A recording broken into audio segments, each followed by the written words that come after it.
La capitale de la République dominicaine, Santo Domingo, est un rendez-vous incontournable avec l'histoire. Et c'est dans cette vieille ville, la cité coloniale, que vous découvrirez les grands moments de l'histoire de ce pays, de l'arrivée de Christophe Colomb jusqu'à aujourd'hui. Bienvenue à Santo Domingo.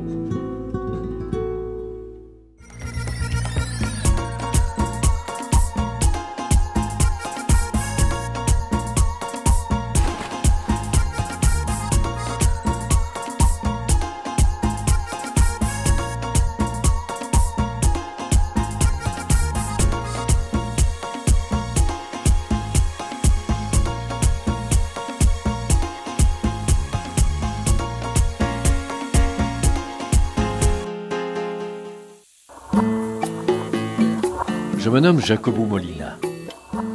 J'ai 42 ans. Je travaille en marketing. Et je vis dans la ville de Santo Domingo que j'adore.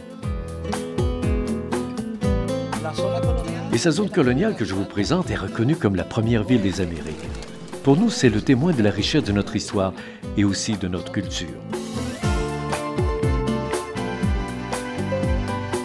Vous savez, il faut marcher dans les rues de la cité coloniale, car l'histoire est omniprésente. Dans chaque quartier, à chaque coin de rue, il y a beaucoup à voir, à apprendre.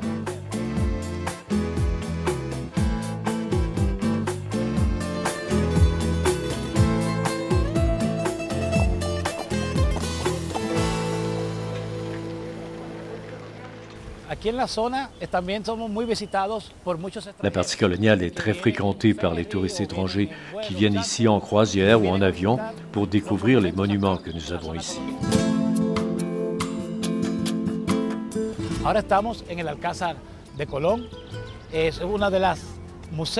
Nous sommes ici à l'Alcázar de Colón. Ce palais-résidence est un des musées les plus visités pour son architecture qui est de style gothique et aussi de l'époque de la Renaissance. J'aime beaucoup. C'est là qu'a résidé le fils de Cristóbal Colón, Diego Colón, qui a vécu avec son épouse, Maria de Toledo.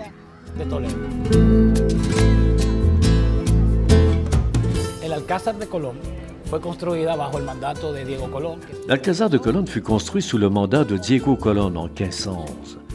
C'est la première résidence royale des Amériques. C'est que l'aristocratie tenait à l'époque ici ses fêtes et réunions. Aujourd'hui, c'est devenu un musée où il y a plus de 800 artefacts et objets historiques à découvrir.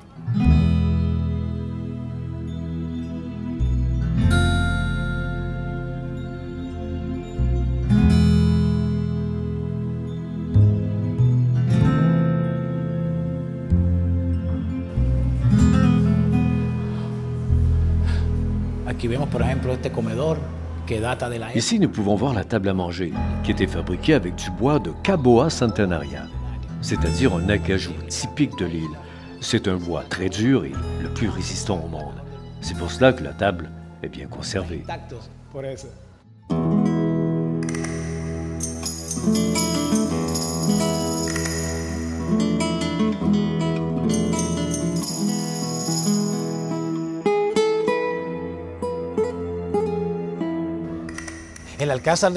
Ici, à l'Alcázar de Colón, les murs sont imprégnés d'histoire, car ce fut la première résidence royale. C'est une partie de notre histoire, car en se promenant, on peut s'imaginer ce que c'était.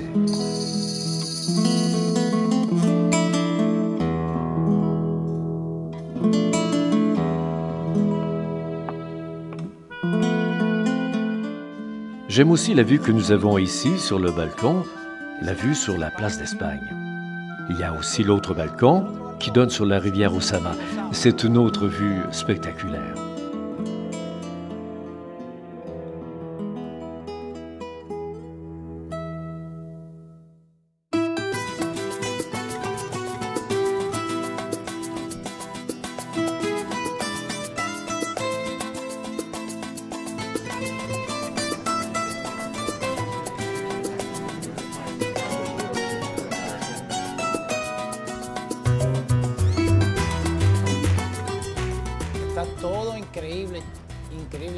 C'est vraiment bien présenté tous ces détails, ces objets qui retracent l'histoire de la colonisation.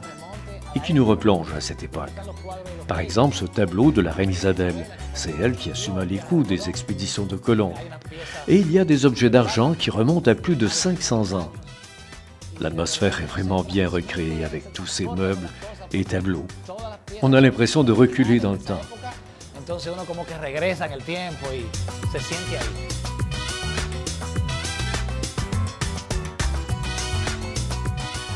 Bon, on a terminé notre visite de la Casa de Colón. On va se diriger, si vous le voulez bien, au musée de la Casa Reales, qui est tout près, à quelques dizaines de mètres. On va y découvrir d'autres pièces historiques. Vous m'accompagnez?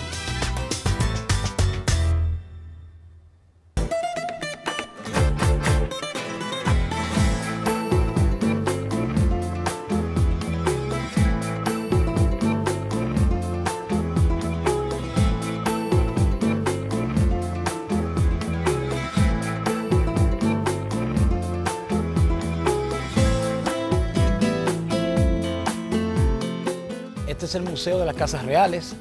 Nous voici rendus au musée de la Casas Reales. C'est le monument le plus important de la République dominicaine, car il raconte l'histoire du pays de ses débuts à aujourd'hui.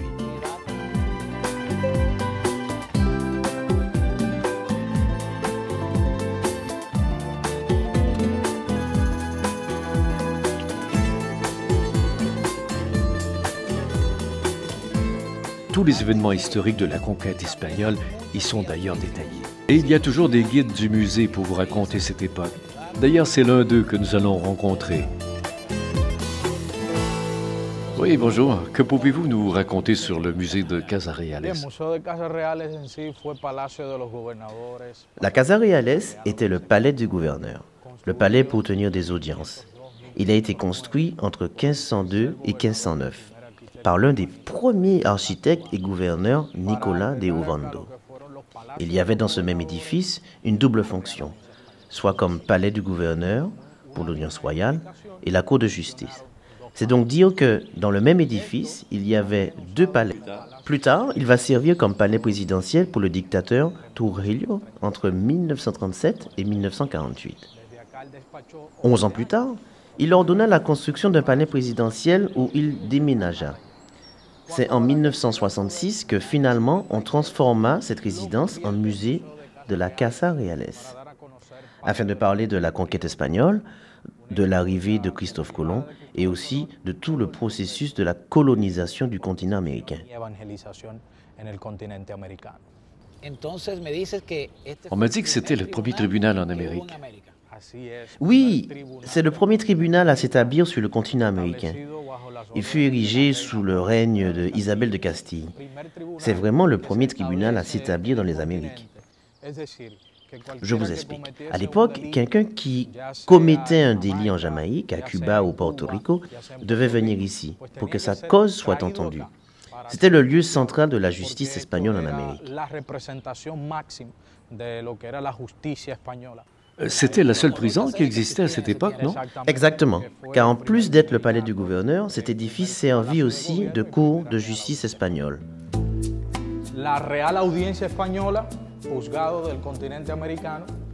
Donc, c'est ici que se tenait la cour de justice du continent américain, sous le règne de Isabelle de Castille, avec comme objectif principal d'assurer la représentation de la justice de la couronne espagnole.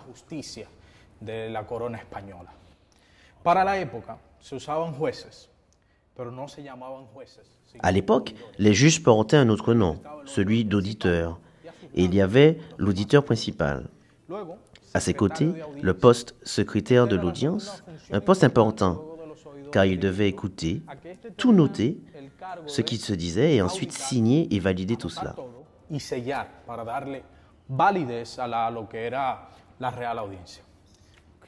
Et ici, vois-tu, il y avait les témoins, et un espace pour se tenir, et non pas pour exprimer sa cause, son opinion. On n'en tenait pas compte. De ce côté, il y avait les accusés et les représentants de la défense. Donc les accusés s'assoyaient ici. Les bancs étaient petits pour psychologiquement marquer leur infériorité quand ils s'assoyaient. Parce que lorsqu'ils regardaient autour d'eux, ils regardaient donc de plus bas, d'où le sentiment d'infériorité. De ce côté se tenait le juge principal, le personnage le plus important qui venait écouter les audiences. Donde quiera que estuviera la colonia española, pues tenía que venir acá, si cometía cualquiera un delito, a ser enjuiciado, porque este fue el primero. C'était une époque très difficile à ce niveau, parce qu'il n'y avait pas vraiment d'enquête, comme aujourd'hui on vous donne le bénéfice du doute. Ce n'était pas le cas à cette époque. Tu venais ici, les juges tranchaient, et à la fin, le jugement, c'était la pendaison ou la détention.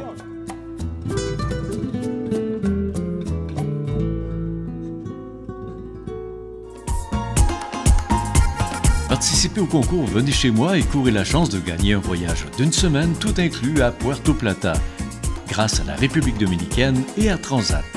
Pour participer, notez l'indice diffusé dans chaque émission. L'indice aujourd'hui est Alcazar de Colón. Notez-le et inscrivez-vous maintenant en ligne sur le site en bas de l'écran. Bonne chance!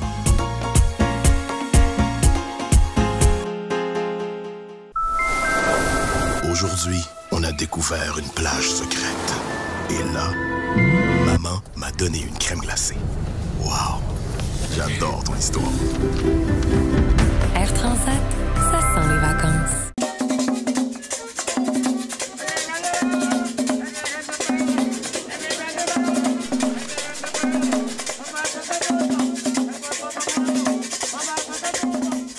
Bon, très intéressant cette visite de la Casa Reales.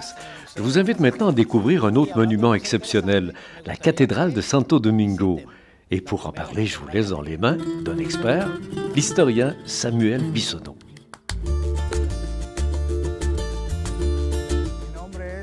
Je me nomme Samuel Bissono. Je suis professeur et spécialiste de l'histoire de Santo Domingo. Je me suis concentré principalement sur la zone coloniale et historique de Santo Domingo.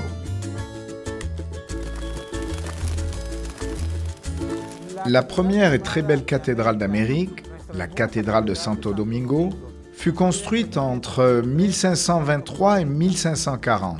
Elle contient toute la symbolique de l'époque romane à travers l'architecture du monastère de Cluny, qui est le patron des ornements religieux. Son objectif était de créer une sorte de Bible architecturale ouverte qui pouvait ainsi être comprise par le petit peuple non instruit que l'on retrouvait en Europe et qu'on retrouvait ici également. Nous sommes actuellement à la Plaza de Armas, que l'on connaît aujourd'hui à Santo Domingo comme le Parc Colón, en raison de la statue qui représente Christophe Colomb. Cette statue est un don des Italiens qui vivaient ici à la fin du XIXe siècle dans la cité. Plusieurs Italiens participèrent à la guerre d'indépendance contre Haïti, mais aussi à la guerre d'indépendance contre l'Espagne.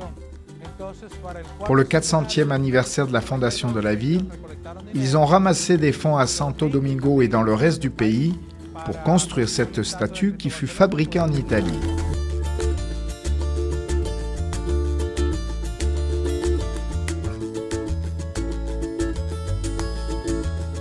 La cathédrale de Santo Domingo tiene de este lado la introducción. La cathédrale de Santo Domingo, avec sa façade, représente l'art italien, avec son bureau administratif surplombé de ce balcon et de ses fenêtres latérales. Y esas ventanas que están a los laterales.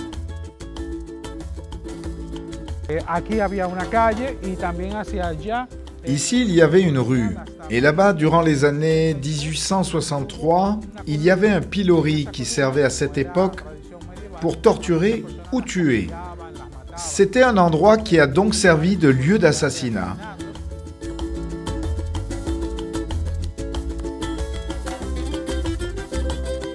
Y desde luego la jardinería que tiene el Parque Colón con bancas, árboles, áreas de caminata, no es más que la influencia francesa. Le pilori et le puits d'eau furent convertis en une promenade pour que les gens y circulent. C'était aménagé avec des bancs et des jardins. C'était à une époque où, à Santo Domingo comme ailleurs, on retrouvait l'influence architecturale de Paris. Con bancos, con jardines, desde el siglo XIX entendemos aquí en Santo Domingo también, producto de la influencia de París.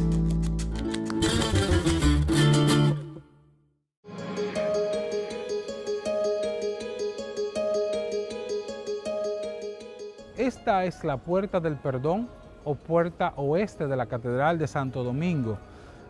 Nous sommes ici devant la porte du pardon de la cathédrale. C'est la porte ouest de la cathédrale de Santo Domingo. On y retrouve les colonnes d'Hercule avec différentes sculptures illustrant le Nouveau Monde, les rois catholiques et l'Espagne.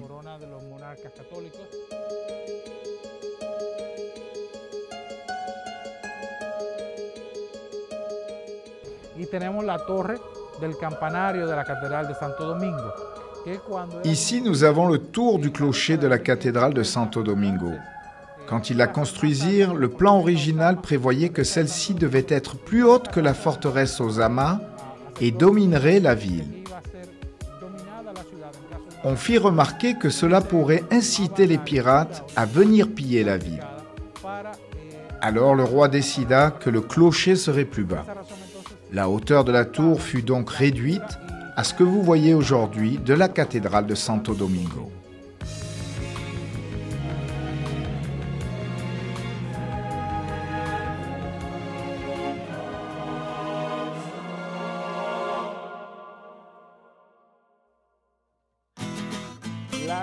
La cité coloniale de Santo Domingo est née des besoins des Espagnols d'avoir un pied-à-terre pour exploiter et transporter les gisements d'or du continent.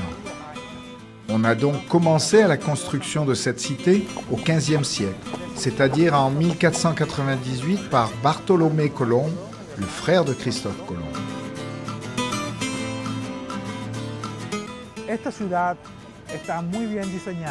Cette ville a bien été dessinée, car ses rues sont larges, ses édifices sont hauts, de 2 étages, ses places publiques bien aménagées pour favoriser le contact entre les gens. Il y a plus d'1 demi-million de touristes qui viennent chaque année dans la cité coloniale de Santo Domingo. Généralement, ils proviennent de plusieurs endroits, de Puerto Plata, de Punta Cana, de La Romana, de Barbaro. Et 80% de ces touristes sont des commerçants.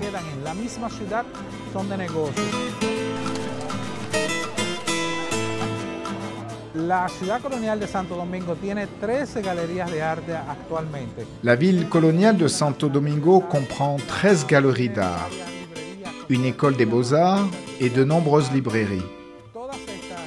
Toutes ces institutions culturelles représentent l'effervescence d'ici. Il y a ces multiples boutiques, restaurants, les promenades que l'on retrouve dans tous les coins de la vieille ville.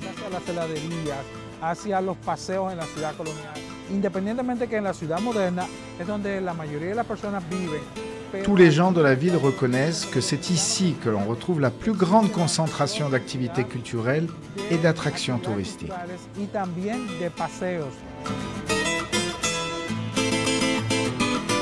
C'est incroyable de penser qu'un si petit territoire dans ce vaste continent des Amériques recèle tant de primeurs historiques.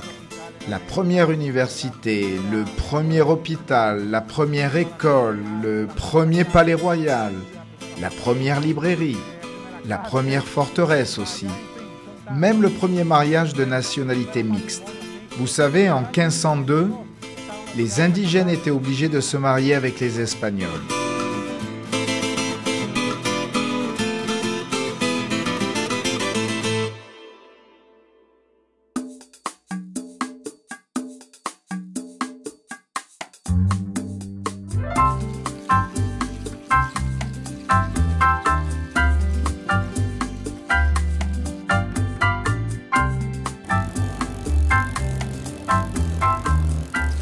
Comme la cité coloniale s'étend sur à peine 1 km², vous savez, c'est très facile de la parcourir complètement. Comme tout est prêt à la portée, on peut aussi utiliser le vélo pour s'y promener, seul ou avec un guide. Et quand on parle vélo et de guide, l'expert incontournable est José Palissa.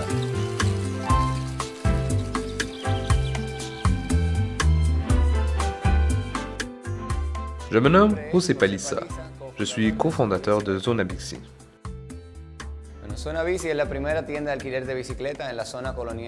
Vous savez, nous sommes la première boutique qui a vu le jour pour la location de vélos dans la zone coloniale de Santo Domingo.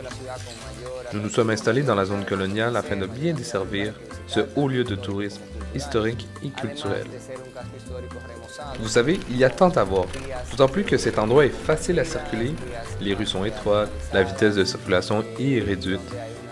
C'est selon moi la meilleure façon pour découvrir Santo Domingo.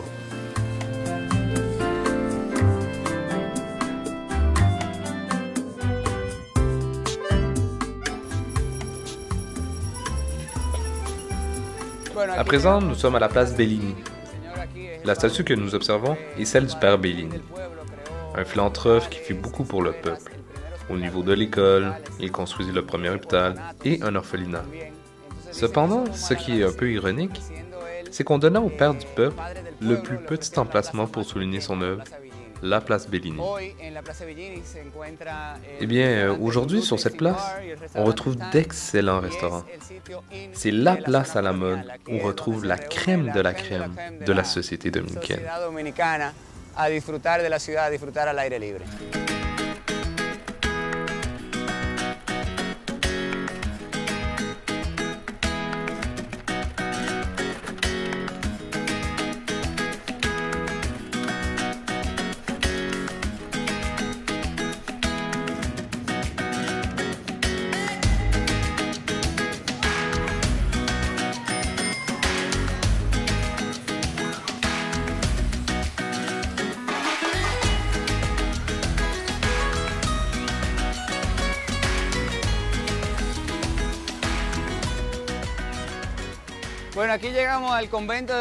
Nous sommes maintenant face à l'église des Dominicains et aux ruines du couvent. Il y a une partie de l'édifice qui fut endommagée par les tremblements de terre. On en a conservé des parties au sol pour se rappeler sa construction. Et derrière moi, il y a le parc Duarte. Duarte, vous savez, c'est le père fondateur de notre patrie qui lutta pour notre indépendance en 1844 contre la domination haïtienne.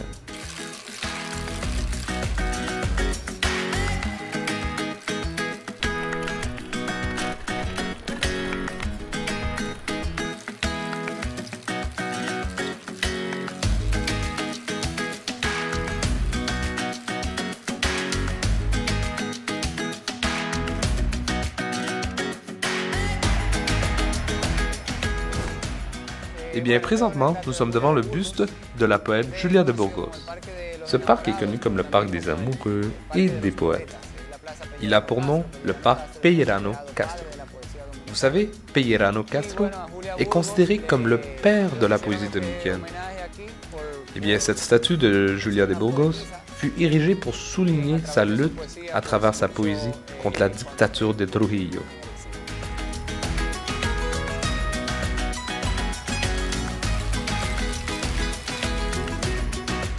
Eh bien, je vous invite donc à venir visiter ce parc que l'on nomme aussi le Parc Rose, et ainsi parcourir l'histoire de la cité coloniale.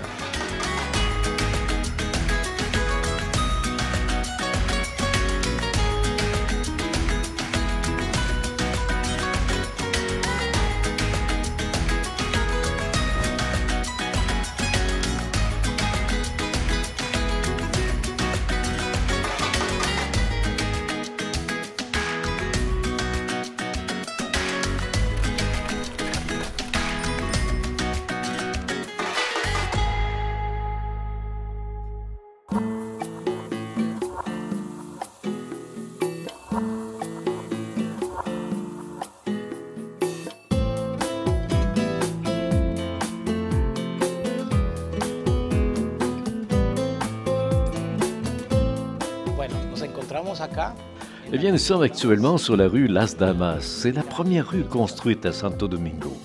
Et nous nous dirigeons maintenant vers le premier fort en pierre construit sur l'île, la forteresse Ozama.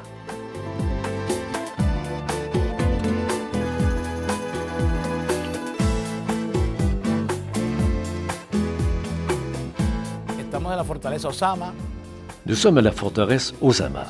C'est la première forteresse d'Europe construite en Amérique. C'est le monument le plus emblématique de l'île. L'UNESCO l'a d'ailleurs classé comme patrimoine de l'humanité.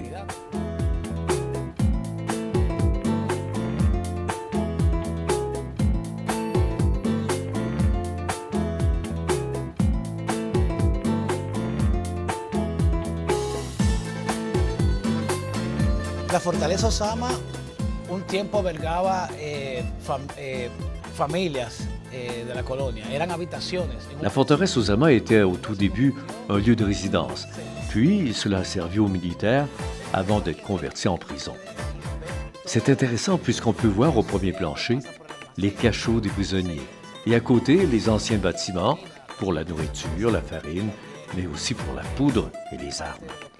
Tout cela était bien protégé dans cette forteresse.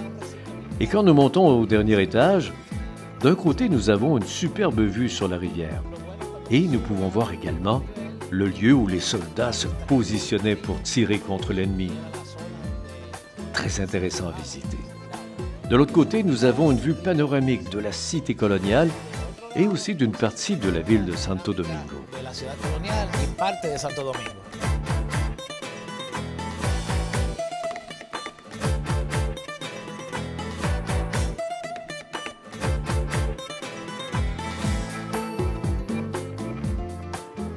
Bueno, Fortaleza Osama se le puso ese nombre porque está acá al lado el río Osama. On donna le nom de forteresse d'Osama à cette construction en raison de la rivière Osama qui est à ses côtés et qui fut empruntée par Christophe Colomb et les autres conquistadors. La forteresse Osama avait comme objectif de protéger la ville des pirates et aussi des conquérants anglais, français et portugais. Y también de los conquistadores ingleses, franceses y portugueses.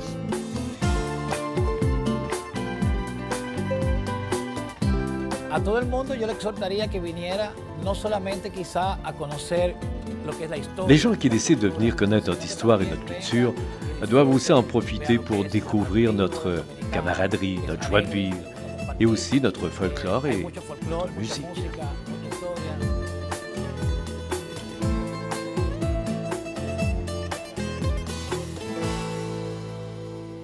Bon, j'espère que vous en avez appris un peu plus sur l'histoire de la République dominicaine, car ici, l'histoire est partout.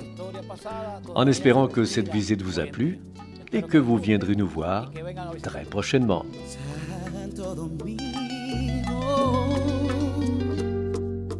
Solo hay un lugar que el inmenso mar con sus manos acaricia, y en ese lugar se ven retozar las olas con la fresca brisa. Solo hay un lugar donde encontrar al fin la soñada paz. Si cuando pasa el viento susurra un concierto, si ves a tibio el sol al caminar, es Santo Domingo, Santo Domingo, la tierra donde nace la amistad. Si cuando pasa el viento susurra un concierto, si ves a tibio el sol al caminar, es Santo Domingo, Santo Domingo, la tierra donde nace la amistad.